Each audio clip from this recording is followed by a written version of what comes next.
PP अॻवान ख़ुर्शीद अहमद शाह जे deputy commissioner office में media सां ॻाल्हाईंदे चयो त पीपी मंशूर में 300 यूनिट जी ॻाल्हि कई हुई। असां 300 यूनिट जा सोलर सिस्टम ॾेई रहिया आहियूं, पर उन में वक़्तु लॻंदो। नवाज़ शरीफ़ सियासत में किथे नज़र नथो अचे। नवाज़ शरीफ़ सां जेको थियो घर जो मामिलो आहे, मां इन में कुझु न चवंदसि। पार्लियामेंट में शोर थींदो आहे त असां इंजॉय कंदा आहियूं। जलसनि जुलूसनि सां हुकूमतूं नाहिल ईंदियूं। ख़ुर्शीद शाह वधीक चयो त सिंध में सिहत जे हवाले सां घणा मसइला आहिनि। सेहत खाते में करप्शन घणी आहे। सिविल अस्पताल सखर में भी दवाउनि समेत घणा मसइला आहिनि। साले पट में उरड़ी वेगे ॿारड़ा फोत थी विया आहिनि त DHO मूंखे न ॿुधायो। लॻे थो DHO बि ऑफिस मां ॿाहिरि निकिरण बदिरां ऑफिस में आराम फरमाईंदो हूंदो।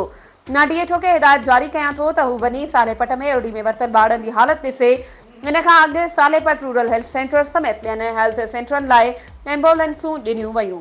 वधीक ख़बरूं ऐं अपडेट्स जे लाइ असांजे चैनल खे सब्सक्राइब कयो ऐं हा, बेल आइकन खे प्रेस करणु न विसारिजो त जीअं असांजी हर नई अचण वारी वीडियो तव्हां ताईं पहुची सघे।